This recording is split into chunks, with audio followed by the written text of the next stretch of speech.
Welcome to the Building to Scale podcast, where we bring real entrepreneur stories that showcase the challenges and successes in building and scaling an entrepreneurial business. Our host, Jeff Chastain, is a business transformation coach with Admentis, where he coaches business leaders and their teams with a proven set of principles and tools, helping them gain clarity in and get more of what they want from their business. Make sure to stick around until the end of the show, and we will reveal how you can become our next guest. Welcome to this new episode of the Building to Scale podcast. My name's Jeff Chastain, your host here as always. And I want to start off today's episode really with a question more than anything. If you were to look at your business today, is it truly an entrepreneurial business or is it simply a job? Now, you see, I recently had the opportunity, got introduced to an entrepreneur who honestly had a very successful marketing firm by all appearances between themselves and their business partner. They had a long list of happy clients, had a good revenue stream flowing through, but the problem was this individual was simply burned out and really burned out to the point of considering quitting the business. They were working long hours, 6+ days a week kind of a thing, and just really no end in sight on it. It was just another day, another day, another day. And the reality is, whereas they may have thought they were creating their dream entrepreneurial business here, what they really ended up doing was simply creating a job. And this hits actually fairly close to home. If you've been on the podcast for a while, you've probably heard my story, but I originally left corporate America and started a consulting agency doing fractional CTO work, what would today known as fractional CTO. Back in the day, that term wasn't existing yet. But anytime you're in professional services like that, and if you've been in those realms, whether it's IT services, whether it's pick your professional services realm, the term trading dollars for hours or trading hours for dollars kind of a thing is one that's thrown around quite often, that really when you're hourly billing for services, there's just only so many hours in the day, and what you end up doing is working more and more hours, 6 days a week kind of a thing, filling in all the hours you can to increase the revenue of the company at that point. And again, everything at that point is tied centric around you. And really, instead of building this dream business is what you'd hope for, you've effectively built a job where you're the chief bottle washer, you're the janitor, you're the CEO, you're the technician, you're doing everything right there in that company yourself, and not really striving to grow that business, move that business forward. All it is just another job at that point. So the timing actually kind of worked out real well with this and following our series before, but I just picked up a new book from Steve Preda. He's a fellow Pinnacle business guide here, and the book's called Buyable. So the little foreword here, or the little tagline here says, it's your guide to building a self-managing, fast-growing, and high-profit business. And in the introduction here in the preface, Steve kind of talks about his own personal journey here, that at the early on in his career, his family, they were living over actually in Hungary, and he had his own little business over there. I think it was called MB Partners was what he described it as, was basically the focus was helping small business owners raise capital and attract new investors. Boy, can't say that one. So you'd think Steve would know something about building value or seeing value kind of a thing in a business if he's trying to attract investors here. But due to political changes and climate changes there at the time in Hungary, he and his wife decided to move over here to the U.S.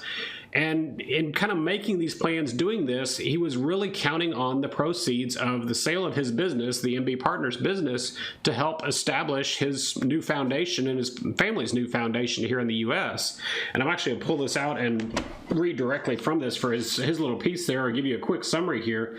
But he was saying, so this was spring of 2012, as they prepared for the move, a private equity manager called them and suggested a purchase of the business. And they kind of went through due diligence here of it and everything. And the proposal that showed up a few days later basically shook him to his core right there, because basically the private equity manager had offered to buy the business for effectively the office furniture and the computers. And in kind of looking at it here, that this private equity manager personally asserted that Steve was personally critical to MB Partners as CEO, as rainmaker, as deal maker, as newsletter editor, as public face, as chief cook and bottle washer here, that basically he was integral to the top level investor relationships that drove the business, and that with Steve's departure from the business, honestly, the business would have no value, no goodwill value here. So this is a story, again, that I've heard many times. I've seen more often than not kind of a thing there. And Steve actually pulls out some statistics out of the book there saying less than 10% of businesses, especially entrepreneurial kind of businesses out there right now, have any true buyable value to them. That it's one of those that we may think we've got a business, we may think we've got value, we're putting in a lot of this, we're making ourselves a good lifestyle right now, but the problem is that's all the business is a lifestyle business. That the reality is, one way or the other, one day, all of us are going to exit out of our business, whether it's a case of selling the business to cover fund retirement, whether it's a case of just simply closing the business, maybe we're planning on handing it off to the kids or family or something like that. But the reality is we're going to exit that business, and ideally, at least in my mind, it makes perfect sense to say, hey, we want to make sure there's as much value in that business as possible, so that once we get to that point, we're not literally closing the doors, turning the lights off, and saying, well, that was a fun ride, and there's nothing left. So when Steve's talking about making this business viable, and to me, you almost put the word scalable directly into that as well, that we're typically talking about growing and scaling a business. But in order to grow and scale a business, you've got to put systems, you've got to put processes, you've got to put practices in place. And that's what Steve's saying is exactly what builds the value, makes the business more viable in the end. The way he phrases it is that, okay, a viable business is one that obviously somebody else would want to buy, but it's also self-managing. So you think about his personal journey, you think about the consulting firm, things like that, where you're trading time for dollars. Is that really self-managing? Is that something that honestly you can take a vacation from for a couple weeks without closing the doors? So take a look. I invite you to sit there and take a critical look, honestly, back at your business right now and say, okay, if I were sitting on the outside writing a check for the value of my business, is this business really something I'd want to buy? Is this business really something somebody else would want to buy? And again, according to the statistics, 9 times out of 10, that answer is probably no. So some of you may be having the question again, I'm not worried about selling, I'm not looking at selling kind of a thing right now, and that may be the case. I'm not looking at retiring anytime soon. I'm having too much fun with what I'm doing. But still, the reality though is a viable business, a scalable business, is a lot more to fun. That when you look at the life cycle of a business, the early days kind of a thing there, we all glamorize the concept of a startup. But the reality is early startup days, if you've been through it before, I've been through it a couple of times, they're nothing but pure survival. That's, okay, can we get our product or service out to market, find somebody that's willing to pay us money for it, honestly, before we run out of money? That's the true nature of startup phase at that point. It's the second phase of the life cycle where we've kind of made it over that hurdle. It goes back to the entrepreneur I was talking about, led off the show with today, talking about that marketing firm. They've already made it over that hurdle. They've got a viable service offering out there that people are definitely willing and are paying them money for. So they hit that kind of really the fun party stage of business, which we all kind of think of as startup. But that's the point where, again, you got Friday happy hours every week. You're taking time off from the business. You're having fun. It's always a new project. Hey, we'll replace the conference table in the boardroom with a ping pong table. Whatever your idea of kind of fun party right there for the business is, that's typically what we look at as startup. But like I said, you've gone beyond the startup phase. You've got a viable business at that point.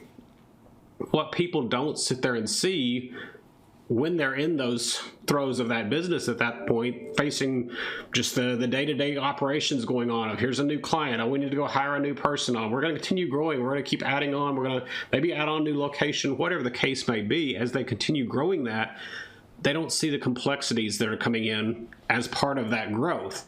So it very quickly can transition from that fun stage to more of, I think it's Les McCowan describes it as a whitewater phase, is the third phase. But you imagine riding down a river right there. You've got the nice, calm, peaceful water for a while. Hopefully you got a nice current sitting there moving you along so you're not having to paddle too hard. But then you come around that bend where you didn't see it, and all of a sudden you got rocks and rapids, you got a waterfall to sit there and go over, things like that, that it really gets to the point where, for all practical purposes, you're just hanging on for dear life, saying, okay, toss and turn, what's the fire today, what's going on today?